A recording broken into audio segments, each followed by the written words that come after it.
The number one thing that is stopping you from getting organized is knowledge.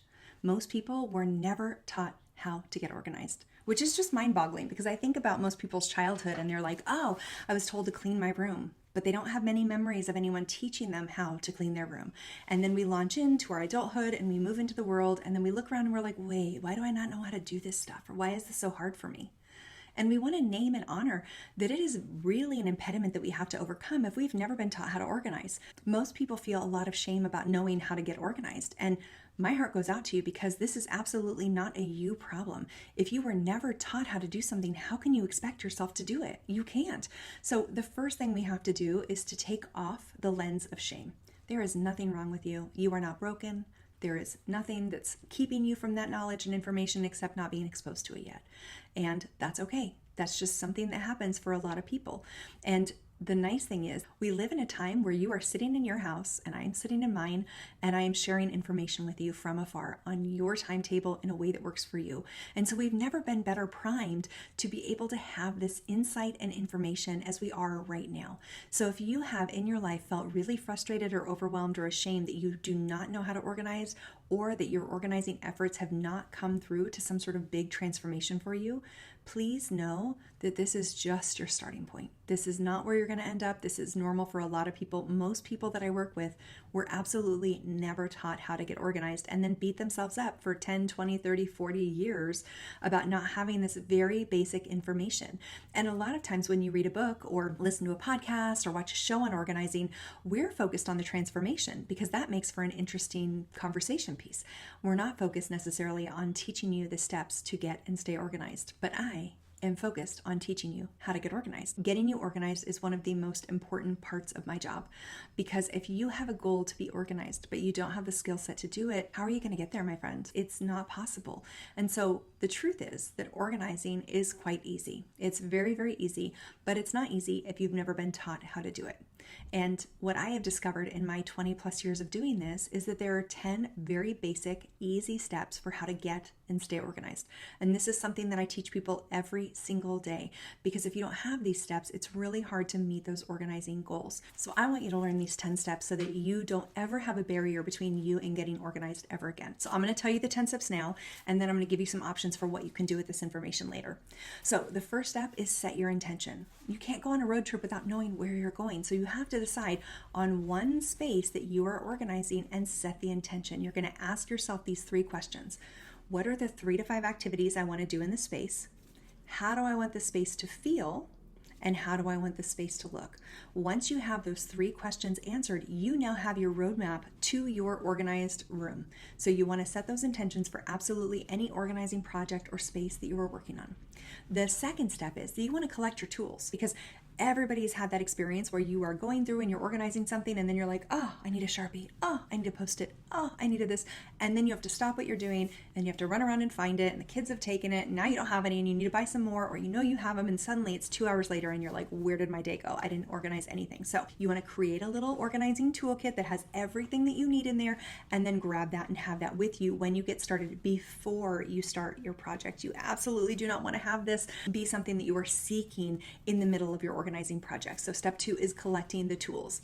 Step 3 is deconstructing the space. What I mean by that is you're going to go into the space that you're organizing, you're going to pull everything out of that space and you're going to create categories for it. So you're going to move it from a chaotic space into categories. So for example, if I was doing the side table, we're going to pull everything out from your nightstand area and we're going to separate books from paperwork, from hand lotions or toiletries or anything to do with like self-care, anything to do with sleep is separate. So we want to separate all these into different categories so that you can see much more clearly what it is that you have. Please, for the love of everything holy, do not look at things one at a time and try to make a decision about it. Don't grab this thing and think, oh, what am I going to do about this pen? Because the truth is you might have 25 pens and you have forgotten about them. But when you look at all 25 pens, you might be like, oh, this one's broken. I actually don't like this one. And you feel more comfortable getting rid of it because you already have the context of the other pens in that category. So please pull everything out and create categories. That's going to be your third step, is to deconstruct. Step 4 is the step that everybody's waiting on. That's evaluate. You want to look at each category and decide, am I keeping this and am I getting rid of it? If I'm keeping it, is it staying in this space or going to another room in the house? This is when you get to make decisions, but work one category at a time. And my suggestion is always to work the easiest to the hardest. Once you've done your evaluation, now you need to make some space. It is time to let go. You want to get anything that is not being kept in this space out of here. So take other things that are going to other rooms, move them as close to their future home as possible. Please, please, please do not start a new project. This is not a time for sub projects. This is one project at a time. So if you have to make space on your bookshelf, please don't. Just put the books that don't belong in the bedroom as close to their final home as possible. You do not need to start a new project, and you do not need it to be perfect, but you're going to get everything taken out. The trash is going to go, the recycling is going to go, the donations, please take them by the door or into your car. Just get them out of the way so that you have open space and you're left with only the things that are really important for you keeping in this space that you are organizing. Then you're going to come in and you're going to clean the space. This is the time to vacuum. This is the time to wipe everything down and clean out cabinets and do the deep cleaning that you always want to do that you never do. Take this time to cleanse the space. You can also do energetic cleanses or emotional cleanses, whatever you need to do to move out the old energy and dirt and to open up space for a fresh start. Now you're going to set up systems. And when I say systems, what I mean is you're going to decide, how does everything come back and get put away in a way that serves and supports your use of that space. So do you need drawer organizers? Is it fine going in there as it is? Do you want stuff on the counter? Do you want stuff in the drawers? Do you want stuff on the floor? You get to decide, how is it that I am using this stuff and what's the best way to have these arranged so that I have what I need when I need it. And it's important to make sure it's easy to put away as well as easy to take out. So you want to kind of practice. If you're putting stuff in a drawer, notice, how does it feel to go in there and grab the thing you're looking for, and how easy is it to put back? And you want to, in this moment, take the time to make these systems as easy as possible. Then you want to think about creating a maintenance plan. Okay, how often are you going to just maintain this? Is this a space you're going to clear every night before bed? Is it a space you're going to clear once a quarter? What does it look like for you in your life? And please don't set unreasonable expectations. Set goals that work for you, your lifestyle, your family. I don't care if you do it once a year. In the Chaos to Calm organizing community, we look at each room of the house once a year so that you don't feel like you need to be handling everything every single month. Even if you just look at it once a year, that's more than enough. You just want to give yourself the cadence and time to organize things and look at them and reevaluate them in a time frame that works for you. The 9th step is to beautify. You want these spaces to look beautiful. You want to put a liner in on the bottom of your drawer. You want to decorate the space in a way that feels like you. You want to look at that space and you want to feel like you recognize yourself there in that space. So hang the artwork, put up the statues, put down some paper at the bottom of the drawer, whatever it takes for you to feel like you are represented there.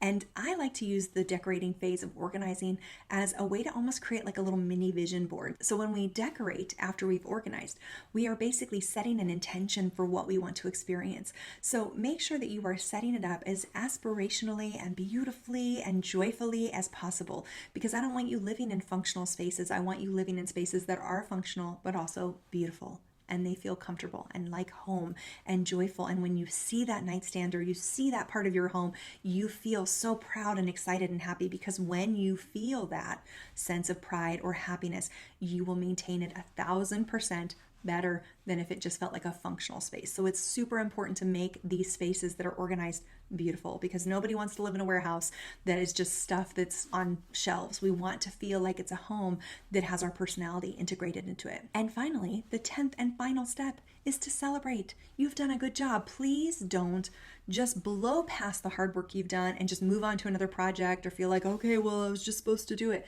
No, my friend, any organizing project that you do deserves to be celebrated. Take a walk around the block, call a friend and brag about what you just did, take pictures and post them on IG. Whatever you need to do, treat yourself to a little snacky doodle, whatever you want, just make sure you feel like there's like some sort of celebration afterwards, because no matter how small or big the project is, you deserve to be celebrated, because it is no small thing to organize any space. And it is absolutely no small thing to execute these 10 steps in your life in an area. Now, my recommendation is that when you are using these 10 steps, you want to start with small projects. You want to work with little projects that you can do in a short period of time, maybe an hour or less. Then you you want to move up to something that could take 2 or 3 hours and then keep moving up. Most people, when they get started, they're like, I want to organize my garage. Friend, if I'm there, it's going to take 2 to 3 days to organize your garage. You don't want to be doing that by yourself on a Saturday afternoon. Like, that's a big project, maybe a little bit too big to start out with. So apply the 10 steps to a smaller project. Now, if you want to apply these to your life and go even deeper, I'm going to give you 2 different offers right now. So I'm going to tell you, first and foremost, if you do not have budget, time, energy to do anything more with these 10 steps than have watched this video, know that you can download a free copy of them from me at organizingiseasy.com. Go on there, download the 10 steps, and then you have it. You've got my little 10 steps checklist so that you can apply it to any room. Now, if you want to go deeper, if you want to see what's really going on, if you want to like really practice these skills and take each of these steps to the next level so that you become an impenetrable organizing force, then you can go to starhansen.com/10 steps. And I have an entire class that will teach you how to take these 10 steps to the next level so that you never feel overwhelmed by your organizing projects again. I just want to share this with you because everyone deserves to get organized. Everyone deserves to have that freedom of movement when it comes to getting organized because you have the skills in order to move yourself forward. So I hope this helps. Comment below which of the steps was the biggest surprise to you and what space you are going to organize next. Thanks so much for being here. Please subscribe for more tips, organizing tricks, and insights. Thanks so much.